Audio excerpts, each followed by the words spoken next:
Okay, greetings, brothers and sisters. Today, Wednesday, May 13th. This video is going up tonight at 9 p.m. So, original title of this video was Evolve or Go Extinct. And I was happy with the video. I did a long voiceover that I think is kind of epic in the beginning. And then this story broke, and I was going to put this in my next video, but it won't be up for another day. It won't be up till tomorrow. So it makes no sense because I have the time to add it here. I'm probably going to begin my next video with it because I already have it, I'll probably redo the whole beginning section anyway. We'll see. I haven't decided about that. But Trump just says he doesn't care about the American people. So, their finances and, really all of it. So here that is, and then the rest of the video, which is about evolving or going extinct, and a bunch of the clips that demonstrate all the stuff that goes along with that. Without further ado, here's the video.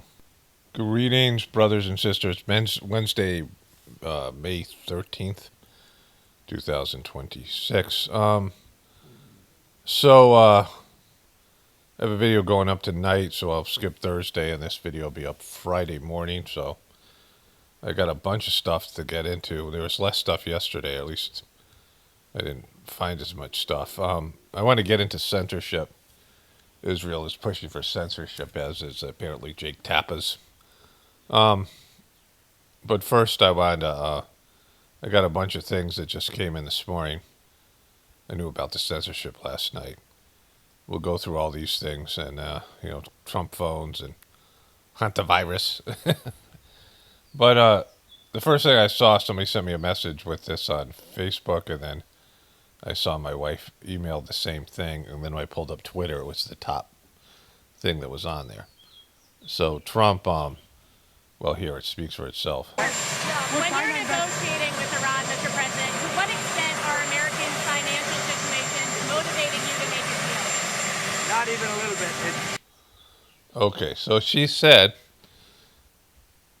to what extent are Americans' financial situations motivating you to make a deal? And he said, not even a little bit, right? So that's fucked. Like, this is the thing that would end a political career. He just said, fuck you to your financial situation. I don't care how bad it is. I ain't making a fucking deal with Iran. I'm not representing your interest in this fucking thing. He just came out and fucking said it. Now, it would be true for pretty much any president, but, not really, because, there's always some, even if they're not going to, if there's a chance that the people might revolt, the peasants are revolting. It's like some kind of one of those Mel Brooks joke. Mel Brooks' dad joke. The peasants are revolting. I know, would be the punchline. There's always a chance that the people are going to go apeshit, right? So they would factor that in, right? And also the political considerations, like just politically, it's going to kill the Republican Party. So there's some, they do care about, at least appeasing people to whatever extent. But you just don't come out and say, fuck you. I don't give a shit about their financial situations. This is like, it's like death to the MAGA movement. That's not making America great again. That's not putting Americans first. And he didn't do this when he started the fucking war. We're going to get into how Israel's trying to censor everybody. I'm going to have to go back and fucking privatize my videos, just like the whole thing, if they end up, getting that done, which we'll see. Which would be, again, problematic for them, all these people, so let's watch that again. Motivating you to make a deal? Not even a little bit.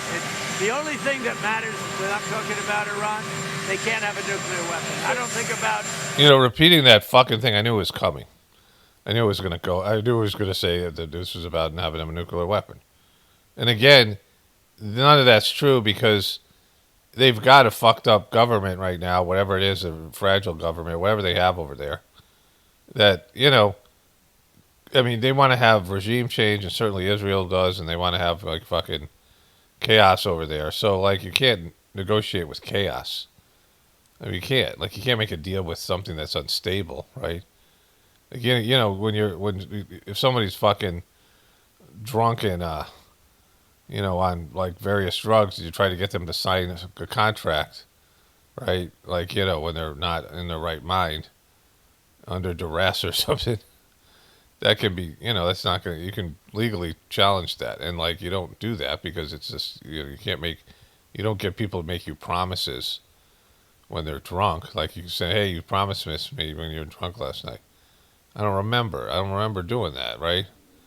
Like you can't, like you don't, like you can't do that. Like there's no stability there, and so they're not, This, of course, we know this doesn't have anything to do with a nuclear weapon. But he just keeps on repeating this, and his dumb fuck followers, which is a dwindling group, and also a group that's dying off. Like there's not a lot of young MAGA people anymore, so that it's just the old ones. American financial situation, I don't think about anybody. I think about one thing. You cannot let Iran have a nuclear weapon. He doubles down there. Financial situation. American financial situation, I don't think about anybody. I don't think about anybody but myself, he was about to say. I don't think about anybody. One thing. You cannot let Iran have a nuclear weapon. That's all. That's the only thing that motivates. So, why would Iran say, yeah, we're not going to have it? I mean, they just pretend that they're going to go along with some of these conditions and just be a dick about it after Trump removes his troops and boats and shit, right? Like, I mean, all they have to do is say no and then not comply, right? Not comply or whatever. Because, like, it doesn't matter. Like, no one fucking, I mean, no one else gives a shit about this. Like, they can just, they can make a deal and then the government can collapse. Yeah, that government doesn't exist anymore. We're not honoring that deal. They could get whatever they get out of America. Money, whatever it might be. So, I mean, like, why wouldn't they just lie? So it isn't about nuclear weapon because Iran already has conceded things with a nuclear weapon before the war. So that isn't why this thing's being held up. It's because Trump isn't getting an oil deal. Like he's not going to get some kind of a deal from Iran on oil. Like they, whatever, they feel like they got the fucking Strait of Hormuz and they can just bleed America dry and, the rest of the world until like fucking, I mean, whatever. Like if you were in Iran's position, you would be like, we can never make a deal with these motherfuckers. Like they already made a deal. Like Obama made a deal. I mean, this is the same thing. Obama made a deal with Iran, and then Trump came in and said, "Fuck that deal," right? Because there was a regime change in America. So like why would they do it? Like they would just be better off finding a way to disempower America, denut them, and they can do it with the fucking right now. We're doing it with the Strait of Hormuz. Like it's working. So I just want to put this in context, too, what we just heard Trump say. So Trump said about this war that what concern does he have about, I mean, what is his, what level of concern about Americans' financial situation is going into these negotiations.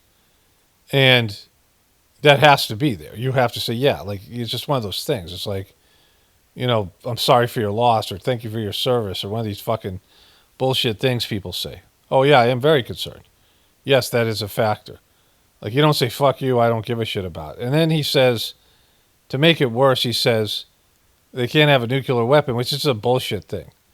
Right? It's 100% fucking bullshit. There's nothing there. That doesn't have anything to do with this war at all. And, the news won't say. I mean, they did say a little bit.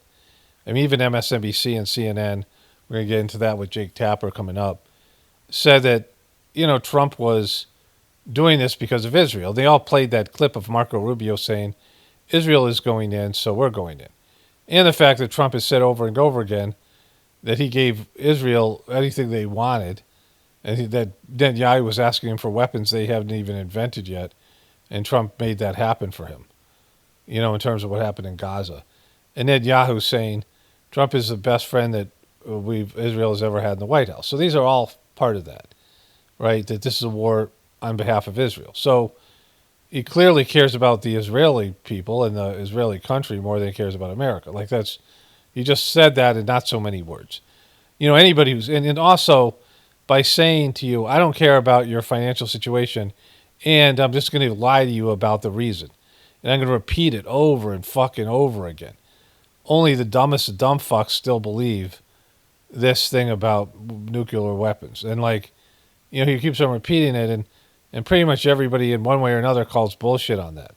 So he says, like he doesn't give a reason that's more important, right? Because he's basically trying to say, I'm saving your lives. Like by doing this, I'm saving your lives because no matter how broke you are, how much gas prices go up, or how much this inconveniences you, if I let Iran have a nuclear weapon, it'll destroy. They'll destroy America, and that's 100% not true. Like Iran, they have self-preservation, and so they can't use a nuclear weapon against Israel or Iran or, Europe or any of these other places. So that's just a fucking blatant lie. And so he's lying to you. He's insulting your intelligence. I mean, certainly the people that still believe him more than anybody else. But aside from that, there's much more threat of your lifestyle and your America going down by the Strait of Hormuz being closed, like world economic crisis. And all these other things are going on, hunt a virus, the thing, whatever. And there are a lot of things out there that Trump has done and been a part of, including COVID bullshit and Operation Warp Speed. And these are things that are much more negative for you than Iran having a nuclear weapon, which, even if they did have a nuclear weapon, they're not going to use it, and they're not going to get one. And so that's 100% bullshit. So Trump says he doesn't give a shit about you. He cares about Israel more than you. And then he's just going to lie to you as much. I'm just going to lie to you as much as I fucking can and repeat the lies over again. So it's just, totally disrespecting the voting bloc and the people that are supposed to be, his boss in a sense. And you just don't do that politically, and Trump will get away with it because he's just that fucking demonic and low. That this is just another day for Trump. Okay. Greetings, brothers and sisters. Tuesday, May 12th. So I had some interesting. I watched a couple of things. Rewatched one thing, which I'll talk about in a moment. The Noah Khan documentary on Netflix, and the Kevin Hart roast yesterday. So I was just painfully aware of something that I probably have talked a little bit about, but not in a way that I'm going to talk about now, like in terms of the problem and solution to what's fucking happening right now, this apocalyptic human created problems. When I do these kind of things, sometimes I talk about, I build up to like the point, but sometimes I just say the point in the beginning, sometimes in the middle, right? So, but this is one where I'm going to say the point in the beginning and then talk about all the other things that like led up to me thinking about this or how this was brought to my attention.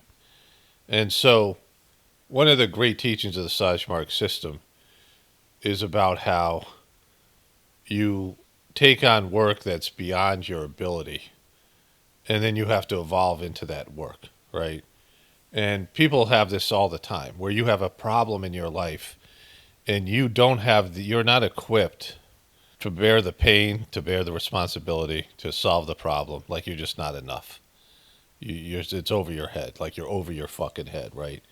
Like we are right now. You're under fucking water, like we are as a species. Like human beings are not Americans, but human beings across the world are underwater right now. And the younger generation is like, not prepared for what's about to hit, right? And I'll come back to that, which, but you will have this in your life where you all of a sudden have a kid. Like, for example, I was an uncle, a pretty good uncle, and I'd worked in treatment centers with kids. Like I started to, step into that role as being like a parental role, being somebody who, was going from being the youngest in my family to an uncle, where I was, being an uncle's a lot better than being a dad. Like it's just, being a, older brother or something like this, where you, older sister, where you're, you're there and you have some responsibilities, but, mostly you could just like, hang out, and you don't have to think about the whole. I mean, the whole pressure of raising a kid isn't on you, right? But I remember, like, kind of what I do here is where I really am funny, where I really am, good socially, is have one or two friends, one or two people, sit in the back of a classroom or something, making fun of the thing, right? Like, not really, carrying the whatever it is, not really involved in what's going on, just, critiquing shit and not really, I mean, like maybe just being a, quiet heckler, right? Like but in terms of like when I was a dad and all of a sudden, married and I had kids, I was like, there'd be a problem. Like, well, somebody better solve this, right?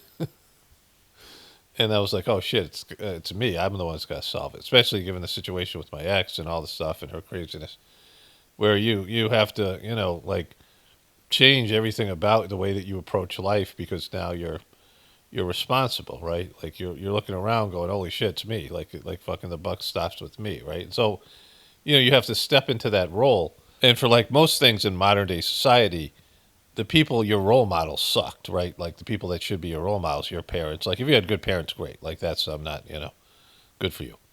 And if you had people that you could emulate and had a system and you just sort of you're like absorbing the way that their parents. But most people have fucked up parents and a fucked up family, so you don't know how to be in a good family. And being in a family was.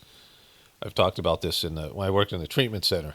There was this one kid, and his mom sexually abused him, and he had been in treatment since he's like 5 or 6 years old. He was just taken out of his home. Like I talked about how his mom called up. She was like a Greek lady, and fucking, she would just say his name, Tom, Tom. His name's not Tom. It was a more, more of a. He had like an ethnic name, and she would go and just cry, say his name, and you had to listen in on their calls because everything she did with him because she had sexually abused with him had to be supervised. And she would sound like some old gypsy lady just saying his name over and over and wailing on the phone. I did it once. I had to listen into it once, and I said, I'm never doing that fucking again. So I can't do that. Like it was like, so, I mean, it was 15 minutes of that shit.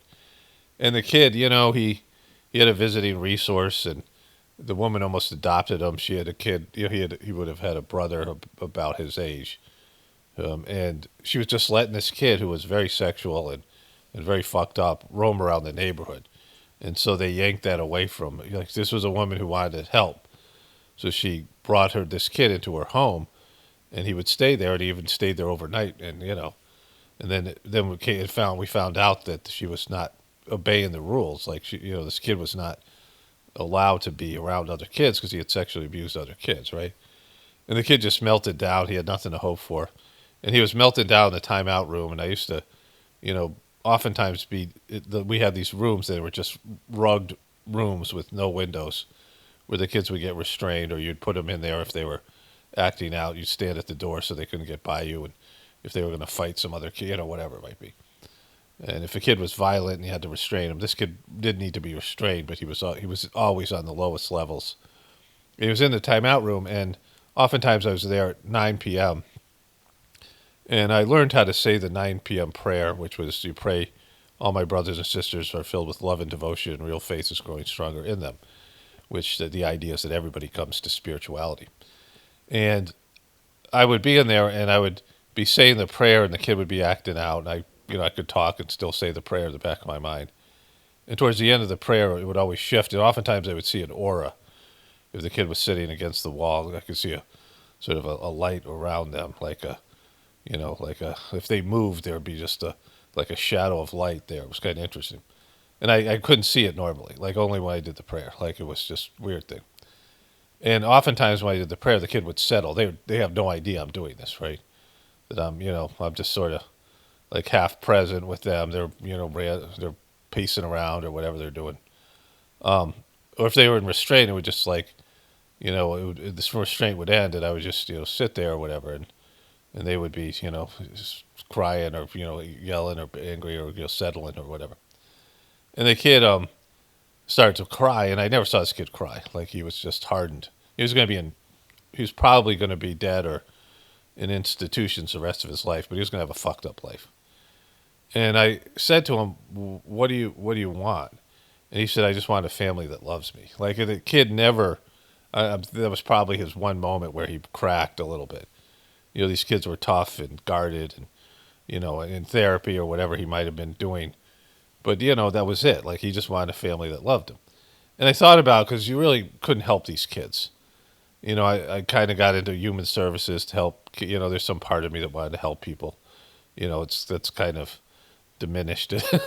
It's not the same now, right? But some part of me wanted to make the world a better place, and I can still do that. But that's more intent about that in terms of the Sajmark system. But I realized as a counselor or therapist or whatever you are, you really couldn't help people. Like what people needed was better families.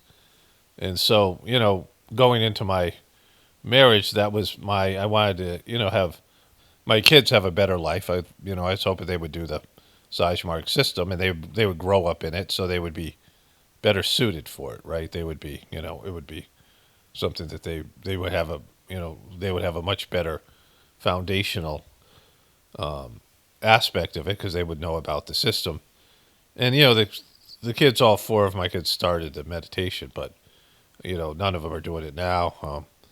And I don't know if my kids will exceed me spiritually, but I doubt that. So it's it was kind of a failure. But the idea going into it is like if you just have kids, and those kids are better than you are, right? Like that's just great. Like you're moving forward as a species. Like each generation should be getting better. But that it didn't work. Like and it was a failure, kind of whatever. But the idea was there. And I was under the impression, given the Whispers of the Brighter World messages and many of the teachings of the Sajmark system, that there was going to be an evolutionary step forward. So I thought my kids would be just better. Like, I thought they would just be higher and better.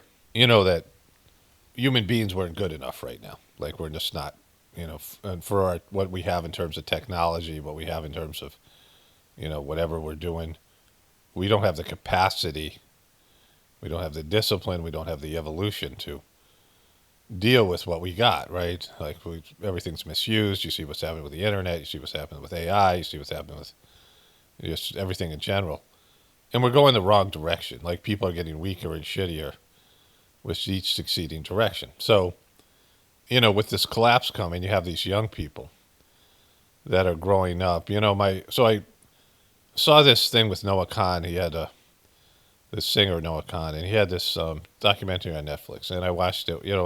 I usually have something to watch when my wife sometimes will take a long nap, and so I watch something when she's doing that or whatever. And I wanted her to see it. She likes his music. We discovered his music. We were on vacation, and I watched Austin City Limits, and he played a couple of songs, and so we've put a number of his songs are on a playlist that when we drive somewhere we listen to, and the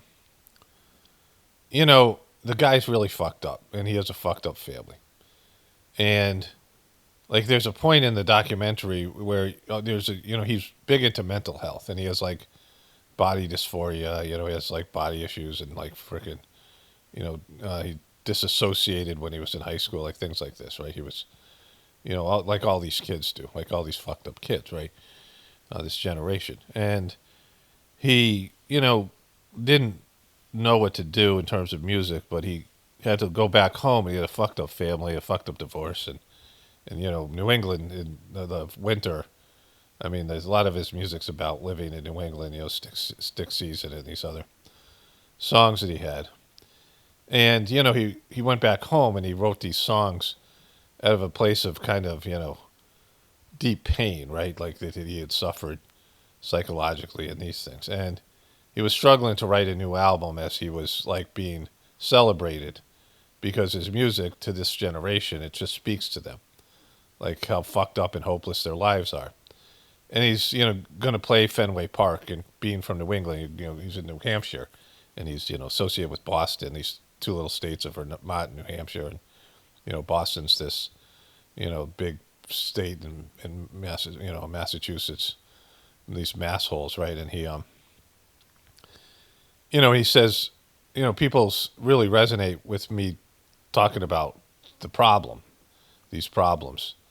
He goes, but I have no solution for any of them. Like I'm struggling. Like, and he's, it's pretty much there that he's just struggling, like all the time, and he has a lot of pain and suffering, right? And he's Jewish, and he's got whatever's going on with his family. His mom and dad are divorced, and there's all this trauma there with the that stuff.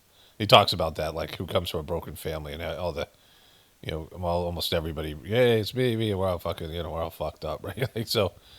And there's a scene where he's just about to do the concert in Fenway Park, like it's a lifelong dream. And like afterwards, he's going to talk about how like it's like a pinnacle. He sells out Fenway Park twice, and it's like his people and people in that area. And then he goes into depression. He's got to write a new album, which just I saw there were a couple of songs. He was on Saturday Night Live the other day. But his other album probably won't be as good or as well received because of just how it works. When he wrote this other album, he wasn't thinking about like what was going to happen in terms of this success that he's had, right? And they show this girl who's obviously fucked up. She has like cancer or something, some Make-A-Wish kind of thing. And she comes in, she meets him, she's like crying. She's like probably, 10, 11, I don't know. It's hard to tell because she's probably small she's got some disease and it's like killing her.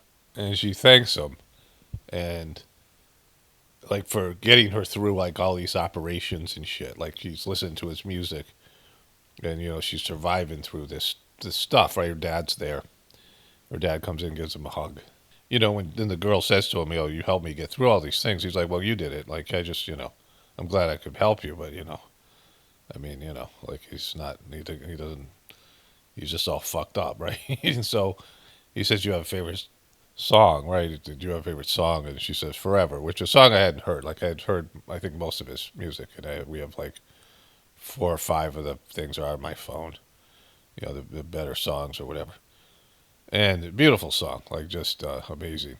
And so he starts playing the song for her, and he's got a guitar, and like they sort of segue. The editing in this thing is masterfully done, and like there's like a moment at the end where he's, up at the upper level of the stage, like he's climbing, he's taking like the stairs up to a higher level where he's maybe doing an encore or something, and they the crowd's roaring, and then they cut away to like Vermont in the winter. It's just like fucking, dead silent. And so, but he sings this song to her, and he does this, and they segue in him singing to the people at Fenway, the same song, but he's doing it in acoustic, and his version with her is like better and more moving. And there's a line in the song where it's the beginning of the song where, and the girl's just crying, like he's singing to her, she's just weeping. There's a line in this song where he says, when forever was a sentence to death. And you can see her react. Like, she reacts to that sentence because she's like, her body's betrayed her, whatever. This is her life, and she's never going to have a normal life. Like you can see how like she's just sick and frail, and I don't know. I would assume cancer, but it could be anything like that. Either way, she's fighting for her life, and it's kind of a hopeful song. It gets a little bit more upbeat from the beginning, and she's just been clinging to these songs as she fights through this, whatever she's battling, right? And it's a losing battle, whatever it might be. Even if she lives to be an adult, it's it's already depleted her of her life force and whatever reason she's going through that. It's a very moving like moment, like the whole thing, and the song's like he just does a great job with it. And I don't usually react emotionally to stuff that I see, and very seldom like tears, like I can feel like I'm like whatever it is, like tears are welling up in my eyes, and I'm like, well, I'd seen this before, and it was but I'm feeling it more the second time. And I'm like, well, if I feel this way, and I look over at my wife, and tears are pouring down her face, like just this thing. But my wife said, this reminds me of the Elizabeth, and I want to say Gilbert, but I'm not sure if that's her name. It's the woman who wrote Eat, Pray, Love.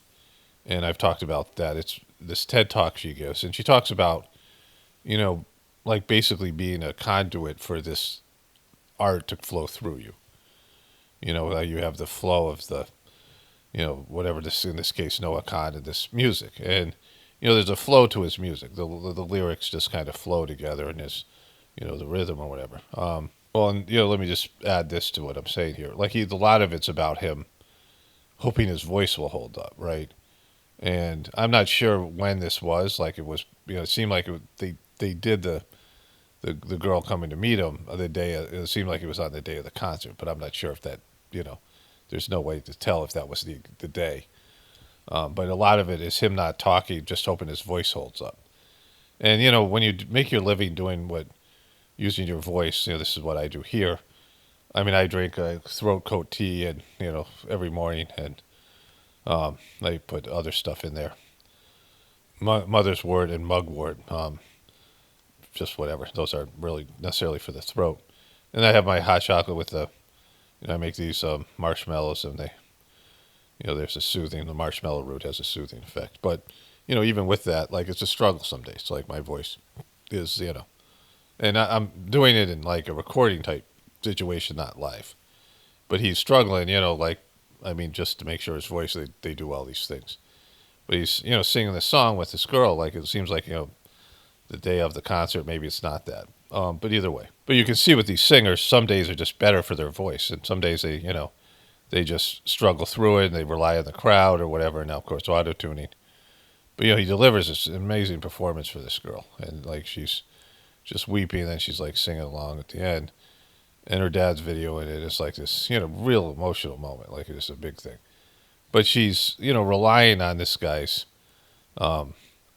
music, and he's just a fucked up person. Like, he's like, he's barely making it, right? Like, he's, he said, like, he's, never thought about suicide, but he always thought there might be a possibility of that in his future, like when he was younger.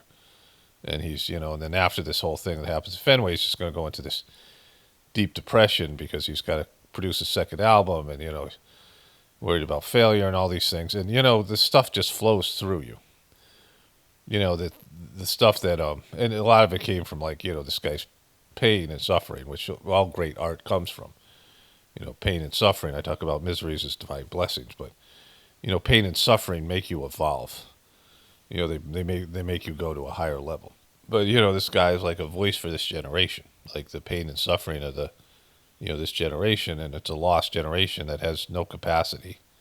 It's not ready to deal with what's in front of them. I've talked about, how we got either tricked or, coerced into leaving our generational family farms in the past, and now we don't have a backup plan. Like, we're dependent on a system that is failing, right? And so this is, where we're at. Like, this is, the end of, the life as we now know it. And, like I said, the capacity that we would need to be mature in what we have to deal with. And we got these fucking clown ass leaders, these people running the system who are the worst of the worst. And, there's no solution. Like, there's no solution to any of it. Fucked up debt-based system, and, something that was created out of, lower level tendencies, right? And so this guy represents something for all these people, and who are touched by his music, and he's just he's got no answers. Like, he's just there. I mean, he's a he's a conduit for this energy and emotion, and whatever happens with his future albums or whatever happens to him as a person, a career, this is it's beyond your control. It's beyond his control, right? Like, just anybody who's a conduit. Going back to that Elizabeth Gilbert thing, where she has this great things where she talks about, channeled information. And, I experience this with what I do here. Like, information flows through me, and I've been made into something because of the Sajmark system and the meditation. And, I don't have leadership potential, but I have information flow, and I understand stuff. I have pattern recognition, and I have the, what's been done to me. Like I said, what's been done for me, I should say, in my capacity, like my capacity to do this, deliver, I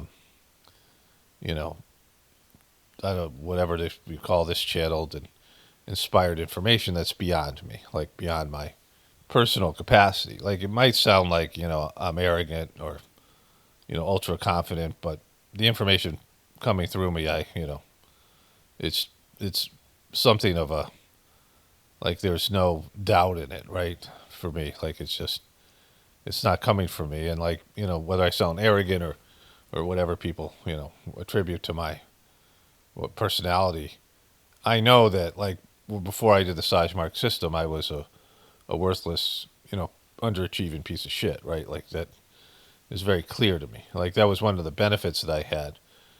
Other people who were more successful and more, they weren't, they don't rely on the system. They were fine without the system.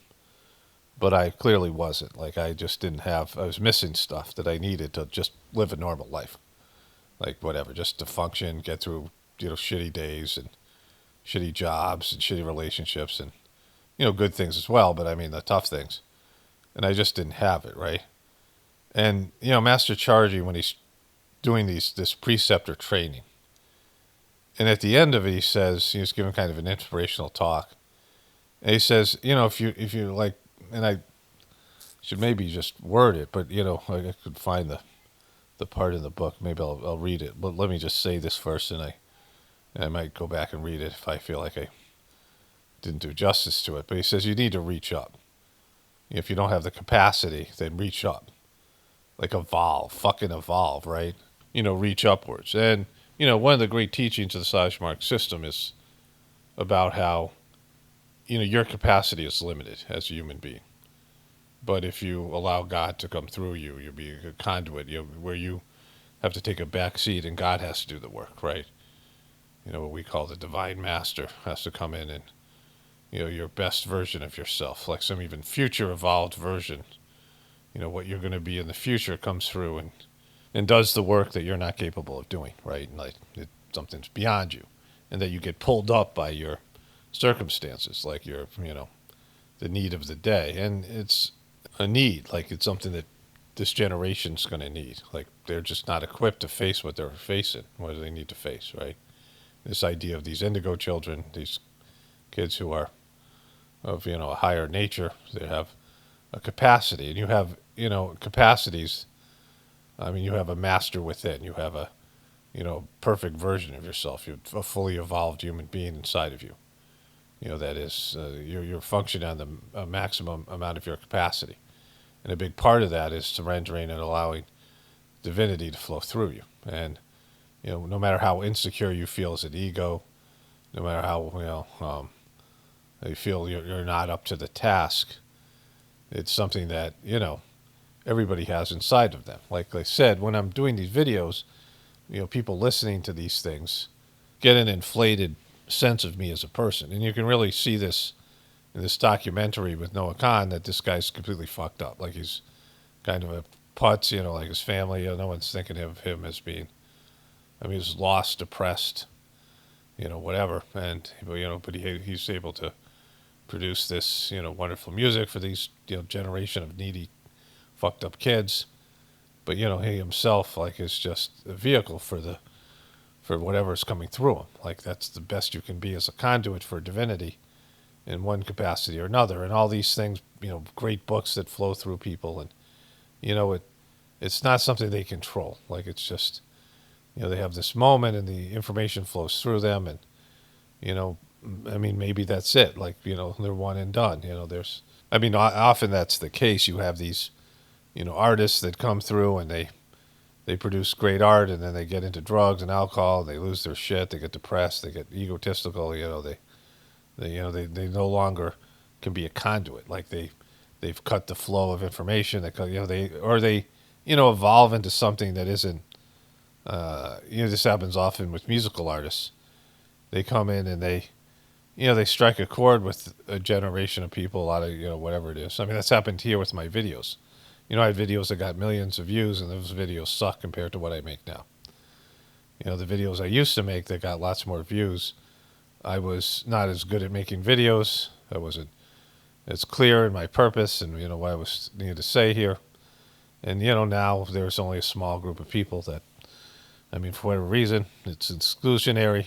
It's a microscopic audience. When you get millions of views and hundreds of thousands of views and tens of thousands of views, and your audience dwindles, but your capacity to do the work increases, that's never a good sign, and it happens all the time. You have these artists, singers and songwriters and other people that produce, stuff that's very popular, and then they evolve as people, and nobody gets their shit anymore, and they're like, why can't you just play the songs like you used to?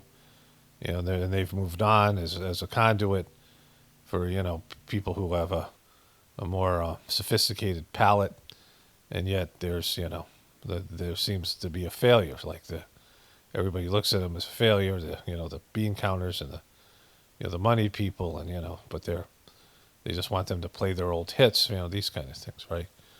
But they've left their audience behind. They've evolved, but their audience is still stuck back. Or you have things that were not appreciated as art. There are people, starving artists, and then years later, people find their work and they're like, "Oh, this is brilliant." Just it wasn't the right time. I used to make videos for dumb fucks, right? And that was my capacity to make videos, maybe little bits of things here. I mean, it isn't like rocket science or spiritual. You don't have to be a saint to understand there's divinity within you. But somehow that little idea based in our bullshit religion and our materialistic culture is rejected, and not, even if people can gravitate to the idea, accept it, they don't do anything about it. Divinity's within you. Okay, great. Are you going to do anything about that? No. Are you going to go search for you're going to find God within? No, I don't really want to do anything. I got this thing and, whatever. And so it just doesn't happen. And there needs to happen. Like there's something that has to happen for the human race. We clearly are failed in our ability to deal with what we have to deal with. We're not rising up to the moment, right? We're not exuding greatness when greatness is needed. Make America great again? Well, how are you going to do that when you yourself aren't great and you don't have the capacity to allow greatness to flow through you? You're blocking the greatness with your limited ego and your greed and your, whatever it might be, your prejudice. I mean, you can't be great on your own. You can't be great at half. The country can't be half great. You got to reconcile with the division. You got to reconcile with the hatred that you have for other people, the things that, keep people bound to this, left-right paradigm, the struggle that people have, this infinite struggle. There's a Star Trek episode. I'm not combining two episodes. I think it's the same one. And there's two guys left on a planet. One has black on the left side and white on the right side. And one has white on the right side and black on the left side. And these two groups of people have killed each other, and there's just two left. And they're just, hunting each other in this struggle. And somehow they get bound up in some cosmic cube, and they're just fighting with each other for eternity, right? Which is what I'm talking about here. We see evolution all around us. I mean, the butterfly is probably the best known example. Something of a lower nature, cocoons itself away and then evolves into something better. There's things that evolve into multiple stages. I was talking about the ticks. There's a thing called the red-spotted newt here in the eastern part of the country. It's a non-poisonous version. And it starts off as I forget what it is, like whatever it is in its first stage, like sort of a minnow-like creature, and then it leaves the water and it evolves into this little red newt with spots on its back, and then it goes back into the water and turns into a salamander, and turns green and gets bigger. It has 3 stages of evolution, right? I believe the first stage is a nymph. But you have these things that, frogs, tadpoles, we have all these tadpoles now. They go through various stages of evolution, right? It's not just one thing. They're a tadpole with a tail, very much like a fish, breathing water, and then they start getting legs, and they get 4 limbs. They lose their tail, and their whole physique, their body changes, and now they're breathing air but living in the water mostly. Aquatic creatures also going from one condition to another. You have all these things, right? Master Charji in this preceptor thing talked about becoming like a whale as a spiritual person. That the whale is, swimming deep below the ocean, a land creature that evolved and, somehow went to live in the ocean and just dives down deep and occasionally comes up to the surface and takes a breath and dives down deep. And that's a metaphor for how you are spiritually. You internalize your whole existence. You're focusing on God inside of you. You have a problem in the outside world. You come up to the surface and you with God's help, you deal with it, whatever your work is. And then you dive back down into your internal world, blissfully, in your divine ocean, right? And so this idea. And so, there's evolution there all around us. Creatures were something else before, and they evolved to something else. They're more evolved at a physical level. And human beings have done that. And the capacity for us to go higher has always been there, and it just has to happen. There has to be this need, and genetic mutation is talked about in Whispers of the Brighter World, but it starts off with a spiritual evolution first. And pain and problems that we don't have the capacity to fix and become something more than we are because of the, corporate corruption and the egoism and things. And so, a generation of people that no longer give a shit about any of that stuff. No longer want ego satisfaction and egoism and just, want to rise up to a higher level and let the divine energy flow through them. So, that's the need of the day. And this, the problems are starting to become more and more overwhelming. People are going to have to do drastic changes in their material life and also reflect on, what brought us to this abomination of a system and of the people that are populating the system. And what can we do to remedy the situation? What can we become so we're worthy of the, whatever we have of the technology and the situation that's at hand that we're capable of dealing with it. And right now we're not. All right, so those were my thoughts. I'm going to eat breakfast and I'll come back and start making the rest of this video. Okay, more from this Erica Kirk Hillsdale College commencement. Turning Point U.S. gay CEO. All right, so I have a few more things I want to say at the end. Hopefully I'll remember to do this about my brother and some other things that go with the beginning thing. But I'll do that at the end with some, if there's any comments to get to. So this happened.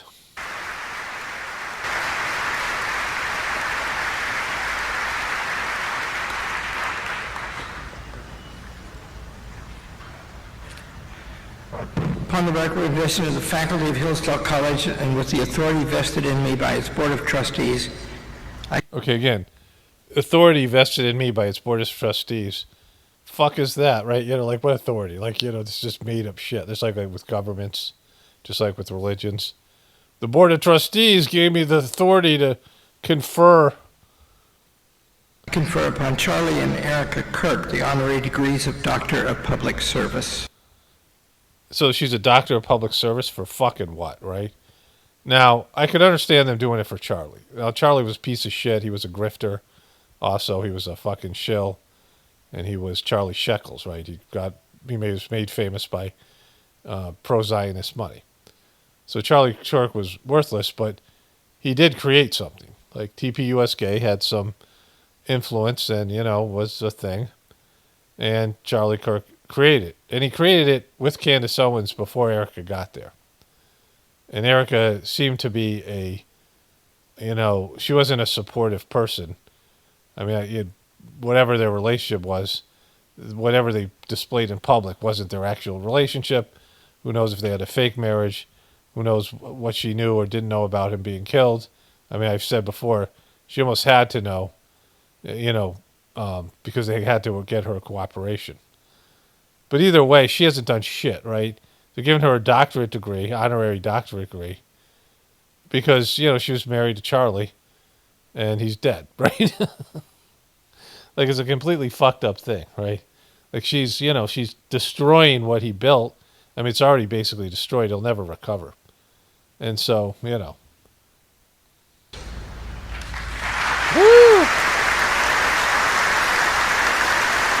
There's Charlie's over here.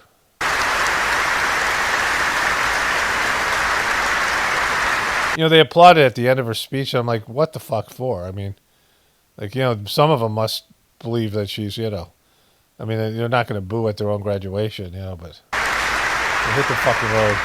Okay, so I saw this on Twitter, and I'm going to show you a longer clip.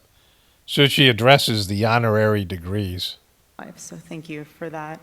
To all of you here, parents, class of 2026, faculty and staff, it's an honor to be here. It's an honor to accept the degrees that I'll be receiving later on behalf of myself and Charlie. Yeah, what did you deserve to get the fucking degree? I mean, like Charlie caught one in the neck and fucking whatever could happen to him. We don't even know what your part in that fucking thing is. But we do know you're single-handedly wrecked what was his baby in TPUSK. I mean, you've wrecked it. Like, there's no, the numbers are there. I mean, you're imploding. And it's not going to get better. Like, you're doing nothing to make it better. And so the only way you'd make it better is if you disappeared and gave someone else your job. Like, if you quit your job, maybe they could salvage some of what you've lost. Probably not. Or you'd have to bout face and, admit to that the patsy that they're saying killed your husband, that's not, there's nothing there. But you're in this thing you're going to talk about, conspiracies, right? Like, we already know that because I showed you that in my last video. She's going to shit on people who think that their conspiracies are real, even though her husband was constantly talking about left-wing conspiracies. On a lighter note, yesterday was Lighter than you getting a fucking degree you don't deserve? my wedding anniversary, and I couldn't help but think of a funny story to share with you. I bet it's going to be fucking awesome because your stories are so fucking great. They're not weird at all. Like, fucking, your stories are never fucking weird. Through obviously a lot of pain, but when we got married and we went to our honeymoon the next day, we decided for Wait, honeymoon the next day? Was that, wow, great. honeymoon that it would be a disconnected honeymoon, meaning no computers, no cell phones, just being able to pour into each other, plan out what our family life would look like, what type of parents we want to be, what type of spouse we want to be. So You're going to do that all, you're going to talk about all that in your fucking honeymoon? What kind of spouse you want to be? You're going to tell them, hey, guess what kind of spouse I want to be? I want to be a fucking spouse that, like murders you later on. It takes over your company. Was he on board with that kind of spouse? Did he sign off on that kind of spouse? really just pour into each other. And so, again, no phones, but at the time, Charlie's assistant gave Charlie a bat phone for emergencies. So there was only emergency phone numbers on this phone, nothing else. So when we arrive, we go straight to the gym, because that's what we did. And You were gym goers. We couldn't wait to go to the gym. Where the fuck did you go on your honeymoon? I'm on one side of the gym, Charlie's on the other, and then all of a sudden, Shabbat shalom. Daddy's home. Put the phone in the drawer. I think he pulled out the bat phone. No way. But Shabbat shalom. What about Shabbat shalom? And I was like, okay, maybe he's going to put on some music. He loved classic rock. I was like, maybe he's going to put on some music. So I'm on the treadmill. He's over in the weights. And all of a sudden, I hear Dr. Arn's voice coming from the side of the room. And so I walk over to him, and I was like, baby, what are you listening to? He What's up, baby? Baby. Come on, baby. Baby. Baby, baby, baby. goes, I know. He was like, I'm almost done. He's like, I have to finish just a few more lectures from Dr. Arn. I have a few more certificates I have to get from my online courses at Hillsdale. We're almost there. I can't skip him. I was like, baby, you do what you got to do. I'm here for it. But I enjoyed it because I was learning about Churchill too. When he was working out, I was working out. It was a great little bonding moment. But Oh, that sounds awesome. What a fucking story. What an amazing fucking honeymoon story. That bonding moment in Hillsdale fucking College, and now you got an honorary degree you don't deserve. What an interesting fucking story. You're just an amazing storyteller. every time Charlie finished a Hillsdale program, he would screenshot the certificate of completion, and he would send them to me every time. I know he would send them to the team as well. I believe he also sent them to you. He didn't go to college, right? Charlie chose to fucking do his thing, which, seems like a wiser and wiser idea. College seems to be, not the path, but whatever. People have to choose their own shit. I don't know. Fuck. Who cares? What do I do? But, he didn't go to college, but he was doing this bullshit Hillsdale thing. And then, now she's got an honorary degree. Every time he did them, he was very proud of them, and he had every right to be. And Charlie blessed myself and our children with dozens and dozens of journals. He loved. Holy shit! Those journals, they blessed you. Fucking blessed you. All right, we gotta get out of here. We gotta leave Erica Kirkland. Holy shit! Give her a fucking doctorate. Give her a doctorate in being fucking annoying and weird. Shabbat shalom. Take his phone Friday night. Shabbat shalom. Okay. Benjamin Netanyahu's former security head has been caught in an undercover sting operation sending sexually explicit messages to an undercover detective posing as a teenage boy. So here's the interview. We're involved in security for the Israeli president, Netanyahu. Did you meet the Israeli leader? I'm sorry, I'm not answering any questions so I can speak to an attorney. He doesn't look at all like a pedo. All right, so I don't know what capacity. I don't know why they have Dawn on the table. I mean, Dawn, it's, gross chemical things. It works well for breaking down poison ivy oils, as does other soaps. But, they've got Dawn. They've got a sink here. Some kind of island. I don't know what the fuck this is. Guy's cuffed, wearing some knockoff polo shirt, fucking sunglasses. I'm not even sure why this is happening like this, but it's kind of hilarious, for something that's so depraved. Speak to an attorney. You sent photos of your penis? Erect? You told the boy you ruined your shorts. Fuck. He's going there. Meaning you ejaculated while you were talking to him. You asked for explicit pictures of him. You say the age of consent in Maryland is 16. This boy is 15. You knew this was illegal. And you had multiple chances to not commit this crime, but you did anyway. The thing about it is, I don't know if it is illegal. Not that I'm defending this pedo. I mean, they should just take this guy out and, race him from the face. I mean, just whatever. He's just a fucking deplorable. I mean, just like you look at the guy, right? Despite all this stuff. But, if it's an undercover agent, it isn't really that, right? And this guy is wanting the kid to be 15. And it's they're catfishing him. But, I don't know what the legality of this is, or they've changed the law so they can trap these dudes, which is, positive if this is a real thing. I mean, it seems kind of performative. Which makes me wonder how many times you've gotten away with it before. Do you have CSAM on your phone? I'm sorry, I'm not answering any questions until I can speak to an attorney.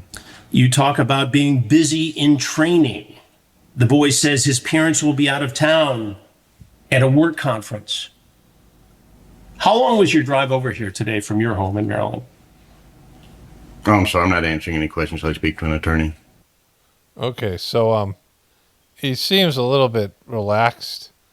He seems a little bit fake, like, whatever. But the guy drove over there from someplace to meet the kid. So that's, that's something. But, like, I don't know what the laws are here, whatever. Again, looks kind of fake.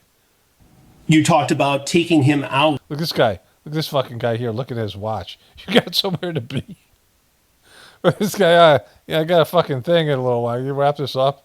You talked about taking him out after getting to know him for cheesesteaks. No way, cheesesteaks.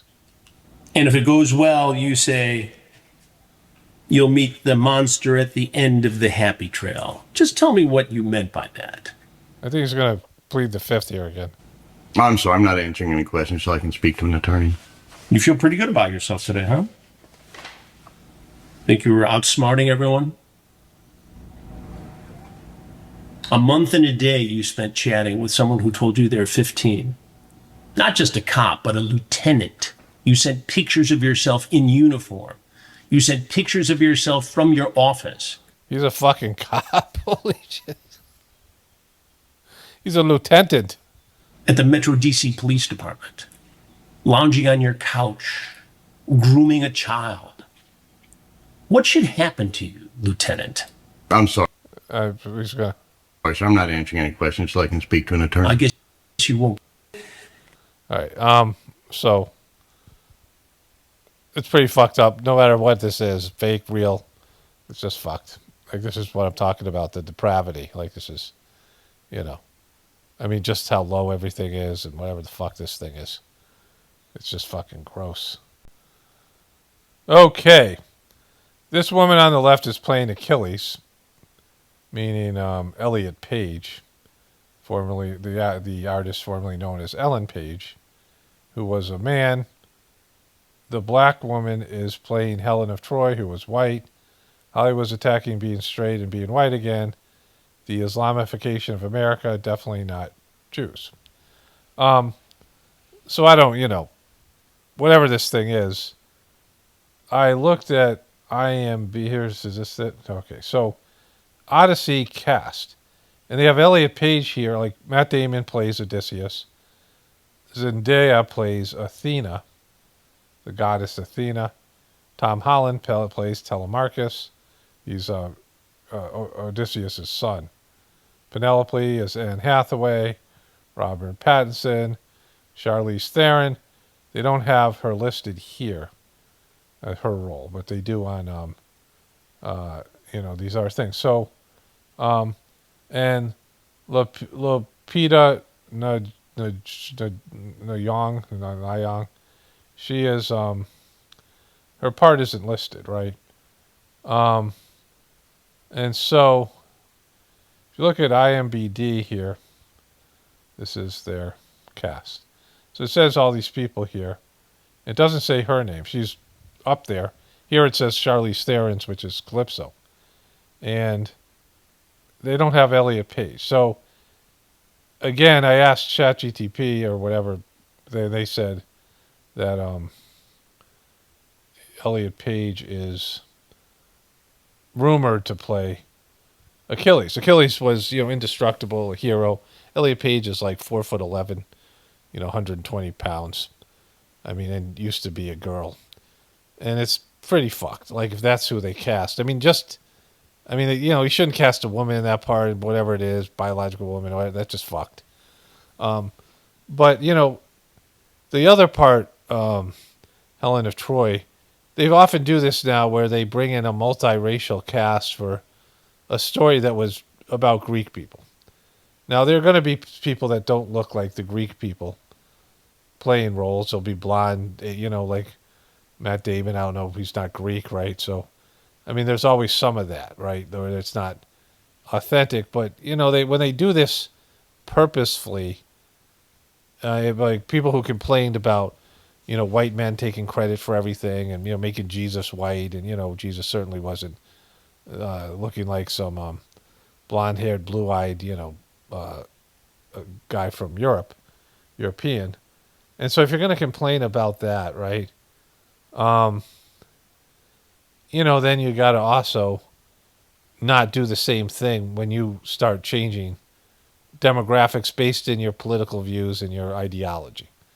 And putting a smallish woman who's now transitioned to be a dude as fucking Achilles is just fucking wrong.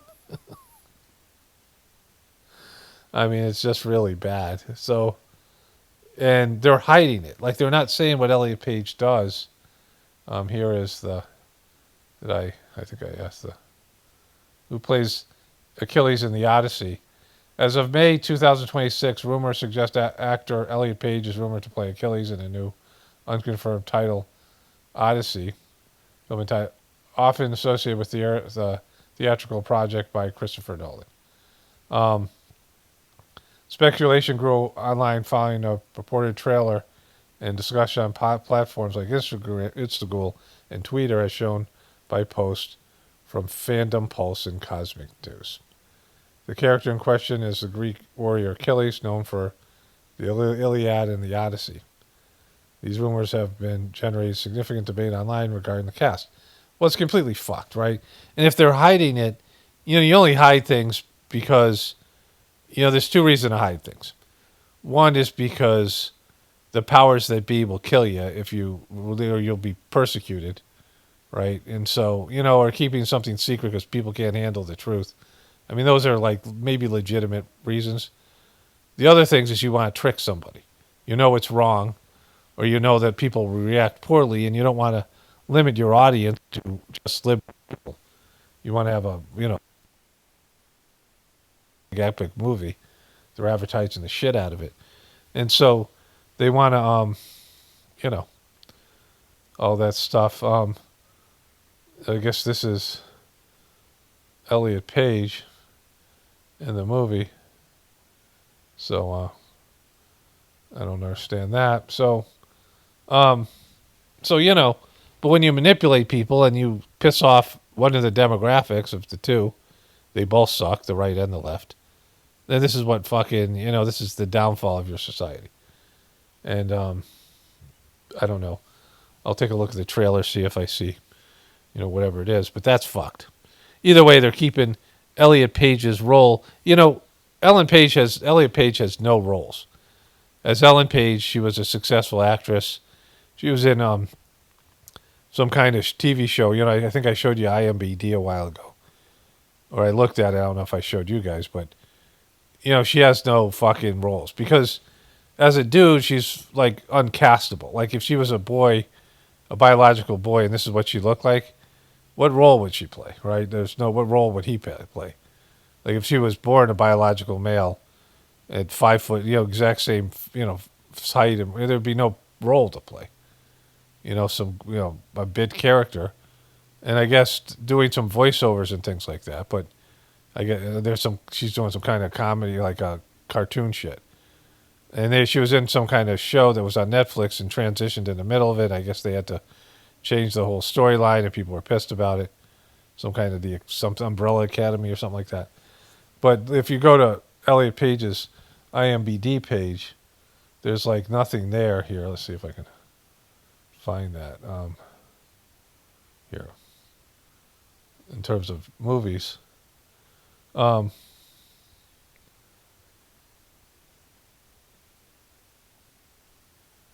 So there's this little things here, the Umbrella Academy.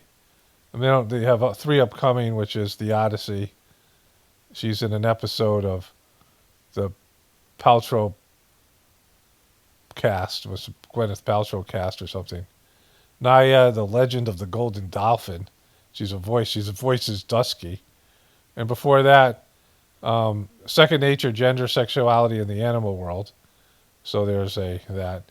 The Tiger, the Umbrella Academy, and then, these things before that were all being in, before she transitioned. So she has no fucking work, but had quite a bit of work beforehand, right? Had a number of, like all these things here. Had a very vibrant career. Got all these roles as a woman, and like nothing now as she transitions. As much as Hollywood loves that shit, they say they love it. They're not fucking casting her or anything, right?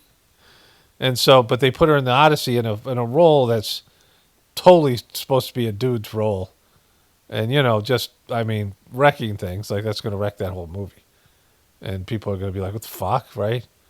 And just you get the idea. In the movie Troy, I thought Brad Pitt was a little bit kind of effeminate and small to play Achilles. Whatever it is, Brad Pitt's more sort of a girly man, right? But, whatever, just passing thought. But they got, Elliot Page, who Brad Pitt looks like a beast next to. And then there's this. So watch this. So Matt Damon, who is a good actor, but small himself, and not well. Here, watch this part. Let's go! Let's go! Look at him. Let's go! Look, I got wrecked him. Oh. Let's go! All right, looks great. This is going to be fucking awesome. So this happened. So we got a lot of beauties out there, JD. JD's quite the beauty. I envy you, and other people. I don't know. Who's it going to be? Is it going to be JD? Is it going to be somebody else? I don't know. Does anybody have? Okay, let's go. You ready? Let's decide the election right here with you motherfuckers. Likes JD Vance? Woo! Who likes Marco Polo. Rubio? All right. Sounds like a good ticket. JD. That was a perfect ticket. By the way, I do believe that's a dream team, but these are minor details. That does not mean you have my endorsement under any circumstance. But, it's there was a big and then a very nice. I think it sounds like presidential candidate and vice presidential candidate. Okay, Jesus fucking Christ, bro. Just shut the fuck up. You're burying yourself. It's like, people, it's like when Joe Biden was just like he could just go walk around shit on himself and take little tiny steps and fall up the stairs and fall off his bike and be like, yeah, it's just fucking Joe. They're like that with Trump. Like, these guys are fucking senile old men and shit. Okay, so this also happened. So what happened is we have a ballroom that's under budget. It's going up right here.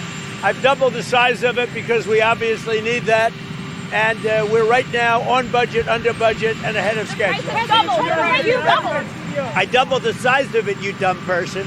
It's double the size. You are not a smart person. Jesus Christ. This guy, CEO should be fired for this, right? If a CEO of a company said that to somebody, and he's lying, like it's not like the person's wrong and not doing a good job.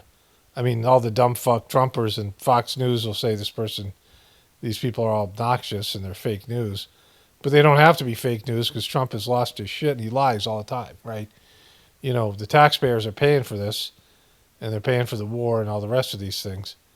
And, we are, not the taxpayers, we are, so all of us. And, for a fucking ballroom, I mean, nobody was like, hey, we need a fucking ballroom, right? That fake assassination attempt, all that bullshit. And now he's, he went from saying it's going to be privately funded to it's going to be funded by the taxpayers. And, like, people ask legitimate questions and he just says stupid shit. I mean, like, this is, this guy shouldn't be president. Like, he's embarrassing, But I mean, embarrassing what? Because everybody else is embarrassing too. The media is embarrassing. The medical system's embarrassing. The politicians are embarrassing. So, every day Iran cranks out another, whatever their team of people, crank out another banger. $30 billion for a floating city, but the plumbing looks a little bit gritty. Skill issue, bro. One shirt in the pipe. What the fuck? Hey, flush $30 billion down the drain. Dirty is the laundry in the empire pain. Flush the money and the water is unclean. 30 billion toilet for a system that is mean. Flush the best ship and it stays unclean. Toilets are broken and the pipes are obscene. Flush the missiles and the golden scam, while the whole Navy says no, ma'am. Flush the logic and the pressure is loud. All right, you get the idea. With Trump just imploding, I mean, he's got his dumb fuck followers. Anyways, it's just, it's fucking bad. All right, I got to do a voiceover. I'm going to look at the comments, and then I'll wrap this one up. Okay, so it's been a little bit of a day. Got a lot of work done outside. Whatever. You don't need to hear about all that shit. But I forgot what I was talking about this morning. I want to add to it, but then I remembered. And before I get to that, and maybe I'll just weave it in. Hopefully I'll be able to weave this in, and then I'll go look at the comments. So I was thinking about my brother the other day. Like,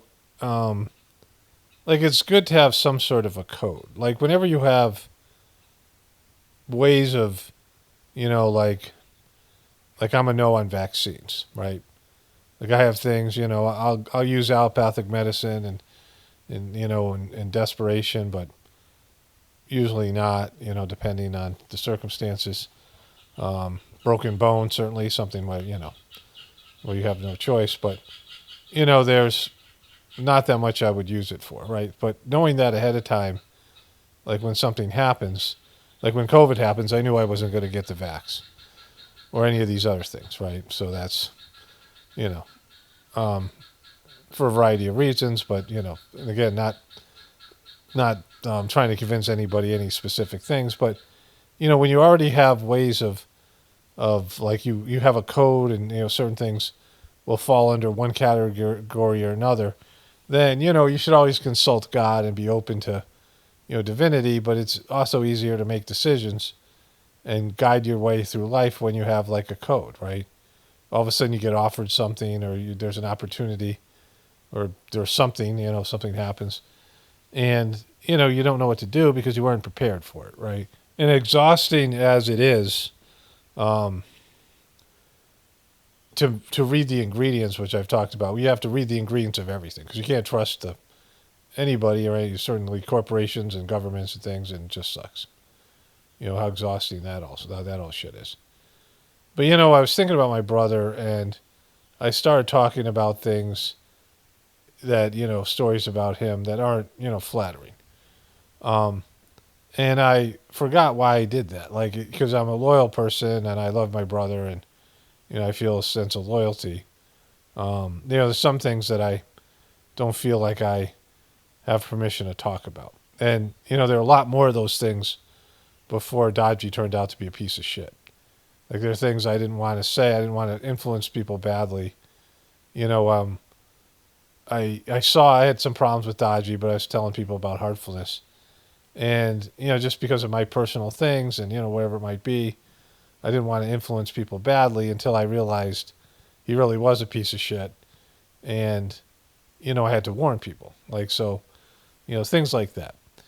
And so it's my brother. I remembered, some of the things some of the reasons I started talking about this stuff with him. This is just like an example of, you have certain character qualities and certain rules and certain, code and, not shitting on your family and, talking about them. But there are a variety of reasons that I just said, I'm just going to say whatever. It's helpful. Some of these stories are interesting and, it gives more, sometimes there are details and things that help people understand, especially when you have this new thing called, the Sage Mark system, the meditation you've never heard of and won't hear about it from other people. If you tell stories about things, it makes it more human than just some sort of meditative system, right? And my brother, was like a mentor to me. I lived with him at a time when I came back after my first failed attempt at college. My parents were living in Florida, and I moved back up to Connecticut. And, he was kind of helping me, but there seemed to also be some sabotage there. My mom will later tell me that, he was jealous of me. He got back from Vietnam when I was 2 years old. And he came home, and I guess he told my nephews that, like, he freaked out. He had, like, a flashback, and he shook me as a baby. I don't have a memory of that. But, that's whatever that is. But I don't know if you guys can hear the guineas outside, but they're yammering away out there. So anyhow, I told my brother about the Sage Mark system, and he was living in Great Barrington, and I drove out there to talk to him. It was like a 3-hour drive. He had left his wife and was dating this crazy woman and she had a kid, and my nephew was there. The woman wasn't there that day. And we were out in a rowboat, and I told him about the meditation. He said he's going to do it. He says that he thought that I was joined a cult, which may or may not. I don't know. My brother, you always have to, he's a bullshitter. But he was checking it out, on my behalf. I don't know if that's true or not. And he started, and he didn't feel anything. But he liked the books, and he stuck with it. And he often credits me for telling him about it. But there was this blissful condition. My nephew and my brother and I were fishing, some kind of biblical thing. My brother's name's Peter, right? And, Peter and Paul and this whole thing. And, I'm not you know how my relationship with the Bible, but it was sunset, and there was just this blissful energy. And I was so happy that he was going to start. Like, I had just been doing the meditation for a month. And, he was somebody who, I felt like it was something good, and I wanted him to benefit from it. And, the first year he didn't feel anything, and he complained about it constantly. And his complaining about it started to negatively affect me to the point where I was like almost hoping he'd quit. We went down to the ashram, which he later would become a caretaker, and we were in the bus, and I could feel the energy. Like I could just feel the energy of I was going to meet the master of the system. I was going to this ashram, and the anticipation was building, not because of, there was something that was going to happen, and it was like amazing. And we drove into the ashram, and the energy there, it's hard to explain. It's like being in heaven, like this, what people think about heaven, like heaven on earth, the energy, the spiritual energy. It's just nothing like it. And, I said to my brother, hoping, I was like, oh, you feel that, right? I was like, hoping he would feel it. And he was like, look, asshole. I mean, these little words. I have 7 days in this shithole, and I don't want to hear any of your shit, right? Which is funny because he became so, he fell in love with the ashram or whatever. So we got there, and I was like loving being at the gathering, and my brother started pursuing this French girl that was there. My brother must have been, if I was 30, he must have been close to 50. And I don't know, maybe he must have broken up with his girlfriend, I think maybe by then, I don't know. And he was just hanging out with this French girl the whole time. And, my brother was very loud, and people would say, oh, you're Peter Romano's brother, because more people knew him than me.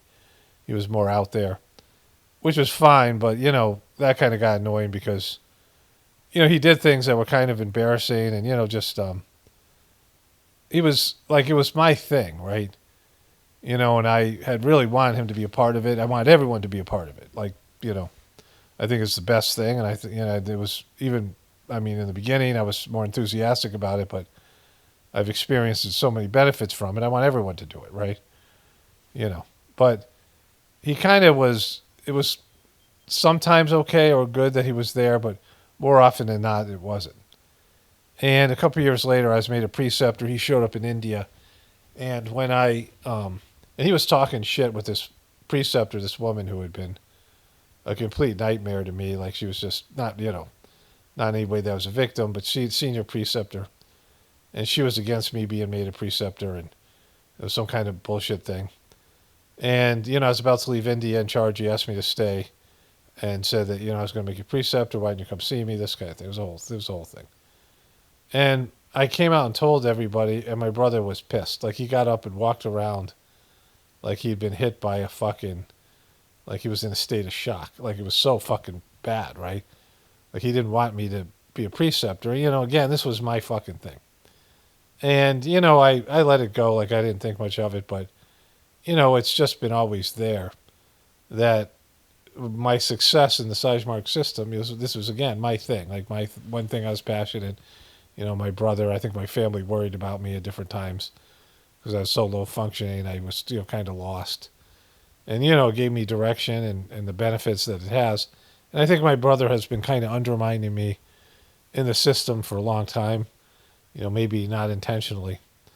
But, at some point it was just fuck him. Not in a way that I still love him and I still want good things for him. I don't want revenge or anything, but I'm just, my brother talks about how much he loved Charji and these things and how great Charji was. And, Daji turned out to betray Charji and be Charji and be a piece of shit.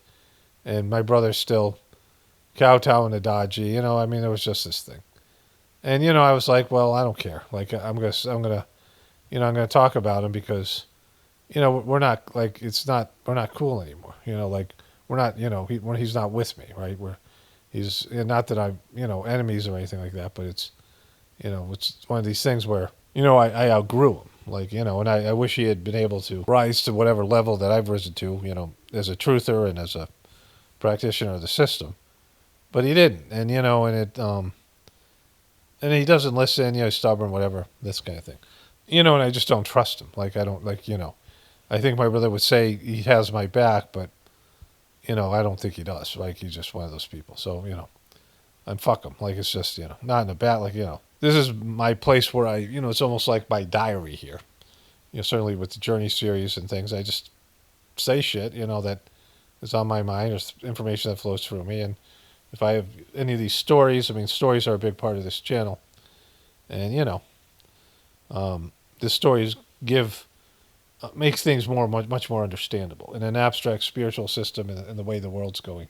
And we're entering a harsh time where if you don't evolve, you're fucked. Like, if you don't rise up to a higher level, and if you don't put effort into that, and, you just, hope something's going to happen, or you just, stay bogged down in all the bullshit, all the constructs and all the, binary shit, the left-right paradigm stuff and all that, you're going to get left behind. There's going to be massive population die-off.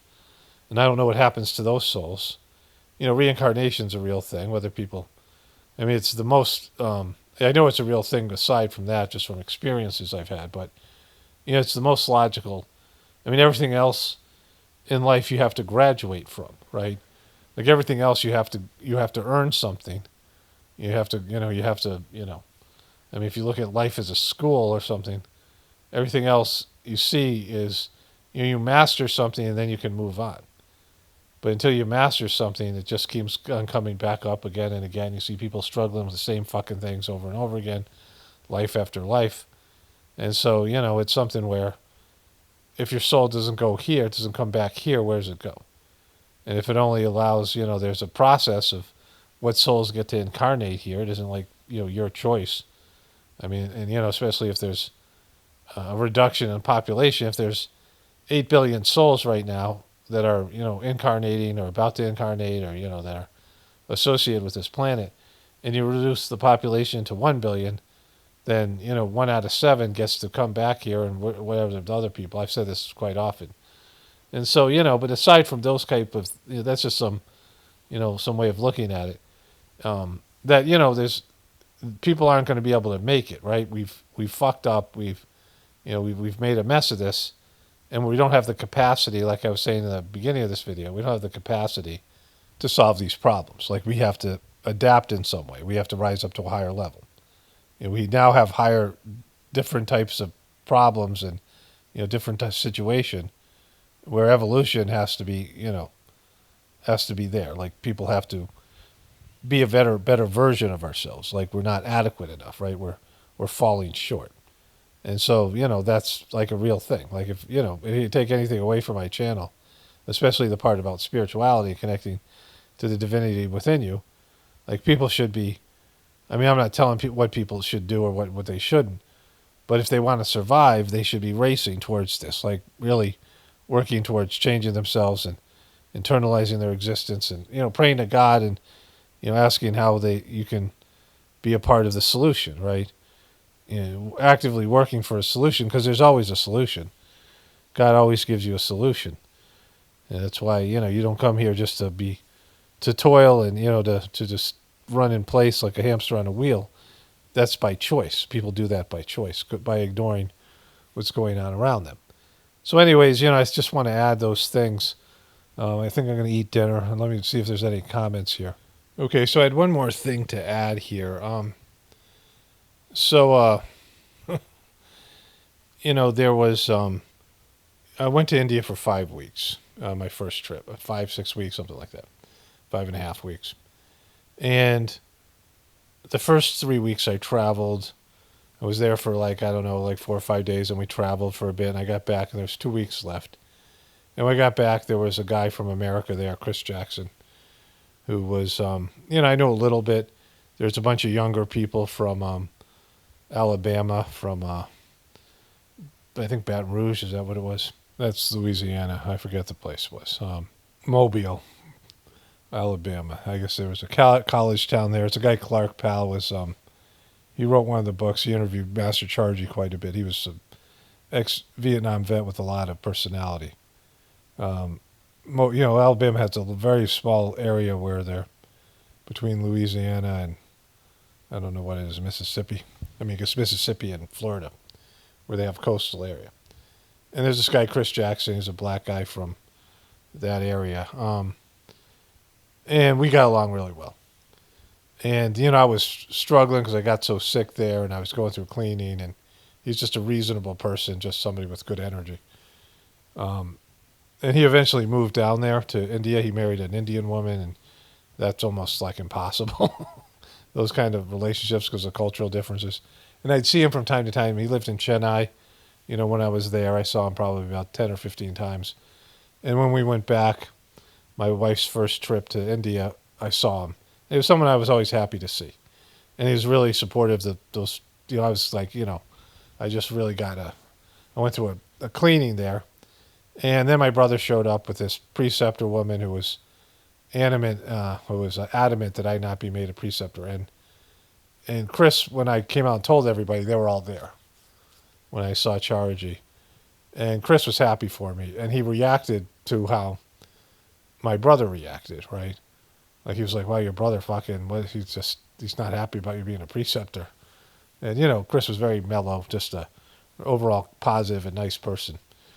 But, he was more of a brother than my brother. Like, so, we call each other brother and sister in the organization and, whatever. And so, I really kind of a telling moment. Like, this was my thing. And, my brother was making it worse for me, right? He was kind of wrecking my thing a little bit. And, I didn't have to bring him in on it. And I did it because I, loved him and I wanted him to benefit from the thing. And, he kind of sucked. And even now, so, even more so now, probably with the whole thing with Dodgy. Anyway, so there's that. There was one comment, someone asked me to comment about, I believe, the firmament. I'm not sure they spelled it right. Someone said, can you please tell me your thoughts about the firmament? Well, I don't have any thoughts because, there's nothing in the Old Testament or the New Testament that you can be sure is factual. Anything that's 2,000 years old or 5,000 years old or 3,000, whatever the Old Testament is. And so a lot of that is people who didn't have scientific knowledge and didn't have real spiritual knowledge used to make shit up, right? And so they go, what is the stars? And you had some elder in your village and he'd be like, I don't know, just make some shit up, right? And then everyone would believe it because they didn't have any actual knowledge of what was there, right? They didn't have the ability to. There was, technological development here on planet Earth, and there were higher developed technological, advanced human beings here at some point, or whatever they were. And they're gone now, and they left the slave population behind, and, and was quickly degraded into a lot of ignorant bullshit and whatever it is. So, and the Bible's a part of that. There's good stuff in the Bible, but, a lot of it's just made up bullshit. Anyways, let me wrap this one up here. Only spirituality will save this world. It's Paul Romano, definitely pointing to the apocalypse. And the ascension, everyone have a blessed day and be grateful.